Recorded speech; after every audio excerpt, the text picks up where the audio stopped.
재보궐선거가 있었던 지난주 문재인 대통령의 국정수행 지지도가 현 정부 출범 이후 최저치를 기록했습니다. 현행 거리두기 단계 유지 조치에 대한 여론도 확인했습니다. 전문가와 함께 자세히 분석해 보겠습니다.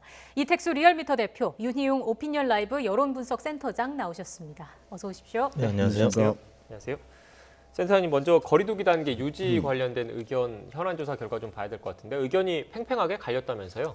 네, 지난주 금요일 날 9일이었죠. 정세균 국무총리가 현 수도권 2단계 그리고 비수도권 1.5단계 5인 이상 집합 금지 이 단계에 대해서 3주간 더 유지하기로 했는데 지난 금요일 날 YTN 의뢰로 리얼미터가 조사했습니다. 이 단계에 대해서 잘못한 조치라는 의견이 46.8%, 그리고 잘한 조치라는 의견이 48.8%로 2%포인트긴 합니다만 오차 범위 내죠. 네. 500명을 조사했기 때문에 플러스 마이너스 4.4%포인트이기 때문에 사실상 동률로 나타났다고 보시면 되겠는데요. 지역별로 이제 이 수도권 단계가 2단계로 높기 때문에 서울 또 인천, 경기 이쪽 지역에서 잘못한 조치라는 의견이 잘한 조치라는 의견보다는 10%포인트가량 높게 나타났습니다. 그리고 이제 대구 경북 같은 경우에는 오차 범위 내긴 합니다만 잘못한 조치라는 의견이 많았고요. 나머지 지역들 대전, 충청, 강원, 부산, 울산, 경남, 광주, 전라 이쪽 지역에서는 수도권보다는 단계가 낮아서인지 잘한 조치라는 의견이 조금 더 높게 나타났습니다. 예, 이게 잘못한 조치다라고 답한 의견에는 격상했어야 한다 혹은 낮췄어야 한다 이런 의견이 좀 혼재되어 있다고 봐야 될까요? 네, 맞습니다. 그것이 이제 단정적으로 지금 내린 결과를 동조하지 않는다 그런 이제 의미는 아니라고 보고 방향이 이제 갈릴 텐데요. 예. 여기에는 이제 저런 의견도 담겨 있다고 볼 수 있습니다. 뭐냐면 사실은 이제 선거 후 효과라고 할 수가 있을 텐데요. 선거가 어쨌든 이제 여당이 참패한 결과로 나오게 되면서 일단 정부의 조치에 대해서 부정적인 인식이 많구나라고 하는 것들을 확인한 일반 대중들이 이 사안에 대해서 집중적인 관심이 높지 않다 하더라도요. 그러면 정부의 조치에 대해서 약간 불만을 좀 자유롭게 표출하는 분위기가 형성될 가능성이 있거든요. 그러니까 지금 이제 보시게 되면 잘한 조치이다, 잘못한 조치이다라고 했을 때 보시게 되면 선거에서 이제 정부 여당에 대해서 상당히 이제 표가 박하게 나온 20대, 30대에서 잘못한 조치라는 응답이 상당히 높은 편이라고 할 수 있겠고, 또 이념 성향으로 봤을 때 이런 이제 사안들 같은 경우는 정부의 조치에 대해 상당히 따라주던 중도 성향층에서 잘못한 조치다라고 하는 응답이 이제 다소 높게 나타나는 현상들을 볼 수가 있습니다. 그래서 아마도 이제 말씀하신 그런 부분들 좀 더 상향했으면 하는 바람이라든가 또는 이제 이 조치를 이제 유지하는 것에 대해서 불만인 분들도 있겠습니다만 선거 결과로 인해서 좀 정부에 대해서 불만을 표출하는 응답도 가미가 되면서 예상보다는 잘못한 조치다라고 하는 응답이 잘한 조치다라고 한 것과 별 차이 없게 나온 중요한 배경 중에 하나가 되지 않을까 생각됩니다. 네. 대통령 국정 지지도도 살펴보죠. YTN과 리얼미터 조사 기준으로는 문 대통령 취임 이후 최저치를 기록했다면서요?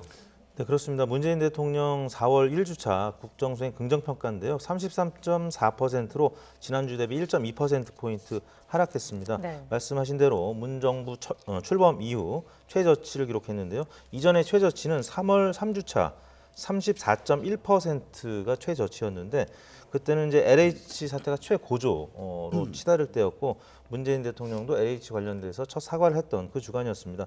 부정평가는 62.9%로 지난주 대비 0.5%포인트 올랐는데 부정평가 역시 3월 4주차 이후 최고치였습니다. 당시에는 62.5%였는데 그때부터 0.4%포인트 높은 수치인데요. 당시에는 북한 미사일 또 발사 소식 때문에 LH 사태도 그렇지만 북한 미사일 발사 논란이 좀 또 많이 보도가 됐던 주간이었습니다. 그래서 부정평가 그때 높았고요.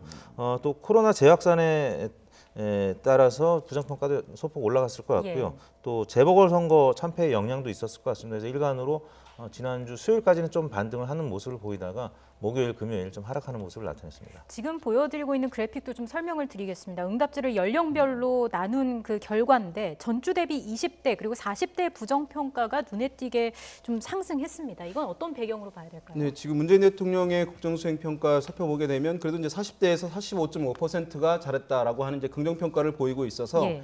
다른 연령대에 비해서는 이제 상당히 높게 나타나고 있습니다만은 사실 이 40대에서도 보시게 되면 부정 평가 응답들이 이제 이전에 비해서 5%포인트 가량 이제 올라가는 모양새를 보여주고 있고 말씀하신 이제 20대에서도 이제 6% 포인트 가량 이제 상승을 하게 됐습니다. 그래서 지금 전반적으로 봤으면은 볼 때 이제 지금 이 방역과 관련한 사안들 상당히 이제 어쨌든 부정적인 평가 있고 부동산 이슈가 선거 기간을 관통하면서 상당히 그 이슈가 이제 사그라들거나 조절되지 않고 오히려 더 확산되는 측면들, 그래서 국민들 불만이 더 커지는 측면들로 이제 발생했기 때문에 그것이 이제 이슈에 영향을 미치는데, 여기에 더해서 아까 말씀드린 것 같이 이제 선거 결과도 사실 이제 정부 여당에 대해서 불만을 표출하는 사람들이 다수다라는 것을 확인하게 되면서 대통령의 국정 수행에 대해서 좀 박하게 평가하는 기류가 좀 높아진 것도 영향을 주지 않았을까 생각됩니다. 네.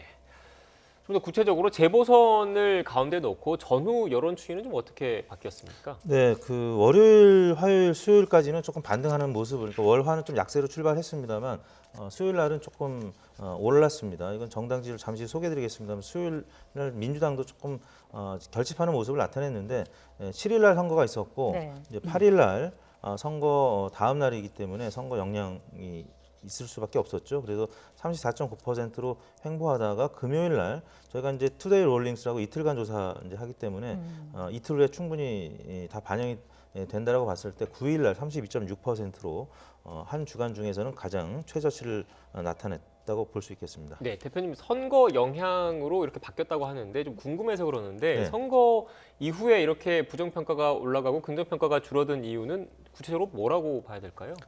뭐 이른바 컨벤션 효과라고 하는데, 컨벤션은 이제 일종의 전당대회를 뜻하는데요. 전당대회뿐만 아니라 경선 단일화 또 선거 이런 결과에 따라서 승자가 포함된 정당이라든지 또 만약에 여당이면 여당 후보가 승리하면은 대통령 지지까지 같이 영향을 받는 그런 효과를 컨벤션 효과라고 하는데요. 확실히 목요일, 금요일 날 컨벤션 효과가 있었다고 봐야 되겠죠. 그러니까 이른바 재보선 결과에서 여당이 참패하고 야당이 압승을 했는데 그걸 지켜본 그 여론조사 응답자들의 이른바 쏠림 현상이다, 이렇게 봐야 된다는 겁니까? 그렇습니다. 더욱이 이제 20대, 40대 같은 경우는 스윙 보터, 원래 40대를 스윙 보터라고 했지만 20대 최근 선거에서 많이 언급이 되지 않았습니까? 네. 20대 같은 경우 또 무당층 이런 쪽에서 부정평가가 많이 증가한 거는 투표를 했던 계층도 그렇겠지만 투표를 하려고 했으나 이제 못했던 계층들이 특히 이제 이 스윙 보터 계층들이 많은데 그쪽 계층에서 많이 부정평가가 오른 것으로 나타났습니다. 네, 그 말씀해주신 정당 지지율 추이와는 어떤 차이가 있는지는 잠시 뒤에 저희가 또 자세하게 전해드리고요.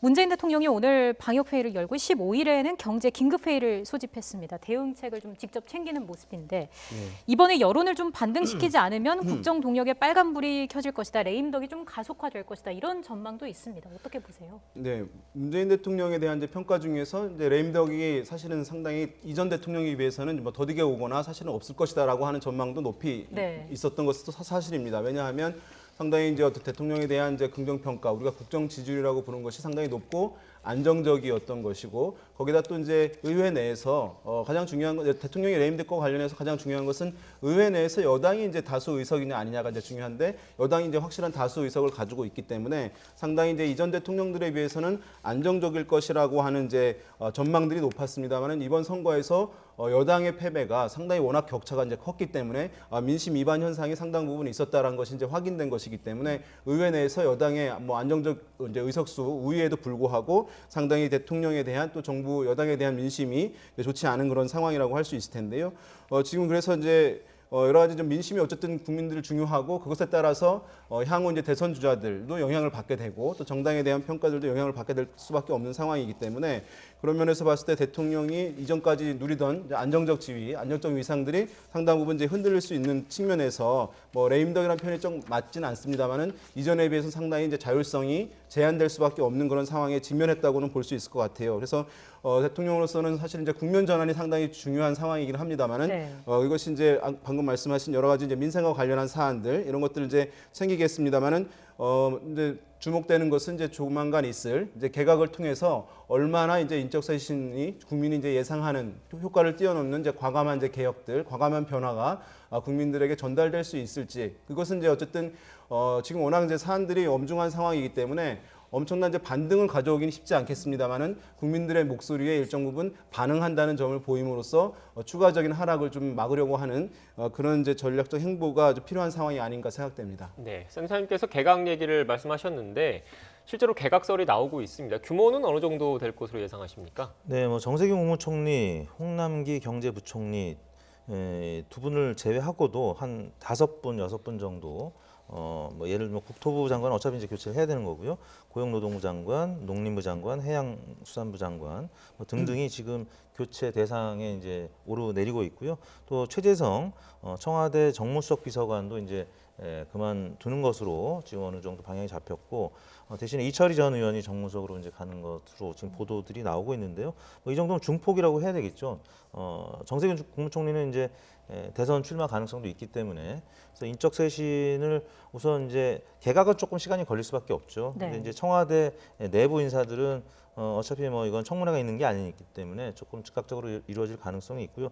일단 속도가 문제일 것 같습니다. 지금 문재인 대통령 국정수행 평가가 30%대 초반까지 떨어졌는데 만약에 더 떨어지면 20%대 한 번도 문재인 대통령이 긍정 평가가 20%대로 떨어진 적이 없었기 때문에 물론 이제 선거 전에 약간 반등하는 모습 보이다가 선거 패배 후유증 때문에 조금 더 빠졌는데 빨리 반등을 해야 되겠죠. 그러려면 이제 민주당 내부에서의 이제 뭐 전당대회 등 이제 지도부 인사 등에 대한 교체가 빨리 이루어져야 될 것 같고 청와대도 마찬가지겠죠. 그리고 이제 부동산이라든지 뭐 코로나 방역 이건 좀 어차피 그 롱텀에 굉장히 긴 시간을 두고 결과가 나타날 수밖에 없기 때문에 일단 인적 쇄신의 탄력이 좀 빨리 붙을 것 같습니다. 네.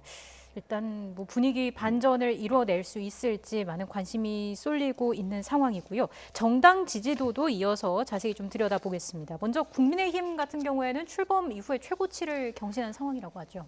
그렇습니다. 3월 5주차가 39.1%로 기존 최고치였는데 6주 연속 이제 상승을 하면서 39.4%로 40%에 근접한 수치를 나타냈습니다. 역시 컨벤션 효과, 선거에서 서울, 부산시장 압승을 했기 때문에 추가적으로 오른 것 같고요. 더불어민주당도 이번 주에는 1.6%포인트 올랐습니다. 30.4%까지 올랐는데 역시 아까 말씀드린 대로 문재인 대통령 국정수행 평가와 마찬가지로 주중까지는 강세를 나타냈죠. 네. 선거 중반까지는 각자 지지층이 결집하는 그런 모습을 나타내기 때문에 그런 결과가 나타난 것 같고요. 국민의당 8%, 열린민주당 4.8%, 정의당 3.3% 순으로 나타났습니다. 네.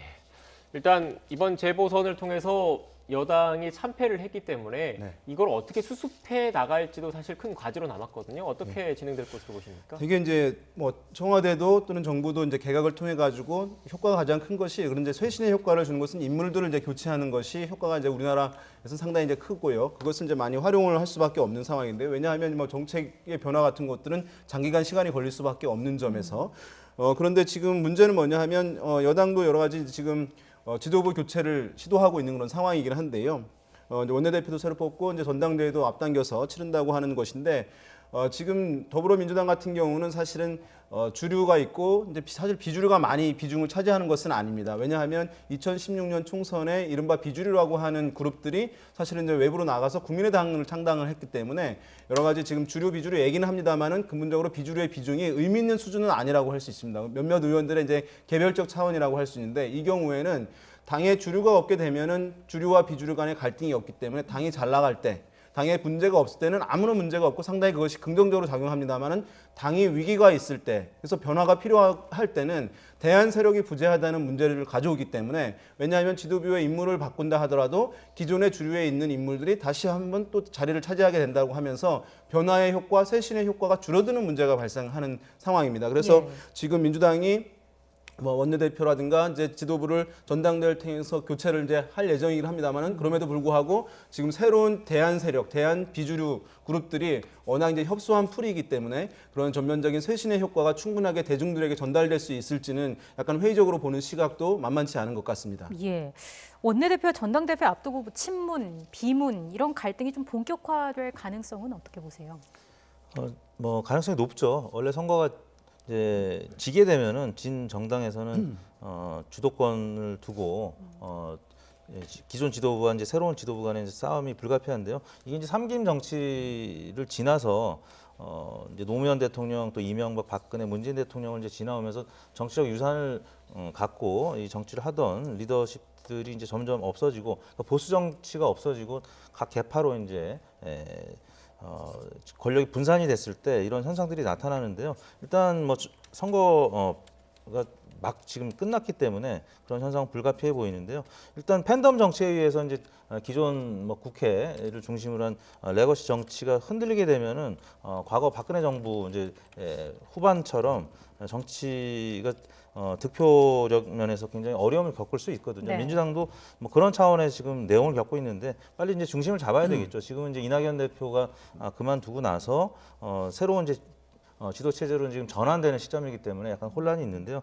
이런 위기 상황을 빨리 해야만 이제 다음 대선에서 혹은 지방선거에서 좀 좋은 결과를 나타낼 수 있지 않을까 싶은데 이거는 국민의힘도 마찬가지죠. 지금 지도부 전환 체제이기 때문에 굉장히 당분간 혼란스러운 모습을 네. 좀 보게 되지 않을까 싶습니다.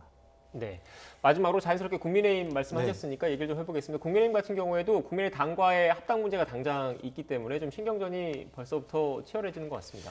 국민의힘 같은 경우에는 일단은 기본적으로 국민의당과 합당 문제가 사실 이슈가 되고 있습니다만 근본적으로 김종인 위원장을 사실 남은 기간 같이 가느냐 마느냐가 더 핵심인 것 같습니다. 근데 이제 초재선 중심으로 해서 이번에 김종인 위원장이 상당한 성과를 보였기 때문에 대선까지 함께 가는 것이 필요하다라고 하는 기류가 없지 않겠습니다만은 네. 문제는 뭐냐 하면 국민의힘의 당권 주자들이 있는데요. 당권 주자들 같은 경우는 김종인 위원장이 당에 있으면 되지 않는 상황이에요. 왜냐하면 김종인 위원장이 당에 남는다고 하는 것은 당대표급이 되어야 되는 상황이기 때문에 또 한 가지는 뭐냐면 대권 주자들이 또 있는데요. 대권 주자들 입장에서도 김종인 위원장이 당과 좀 가까이 오는 것을 꺼려하는 현상이 있을 수 있습니다. 왜냐하면 김종인 위원장은 윤석열 전 총장을 마음에 두고 있을 것이라고 하는 생각들이 있기 때문에 그래서 주류라고 할 수 있는 당권 주자들과 대권 주자들 모두 이해가 일치하는 것이 김종인 위원장과 거리를 두는 것이 좋겠다라고 하는 측면이 있어서 단기적으로 봤을 때는 김종인 위원장과 거리를 두게 되면서 국민의당과 또는 안철수 대표 등과의 거리를 좁힘으로써 김종인 위원장 또는 윤석열 전 총장과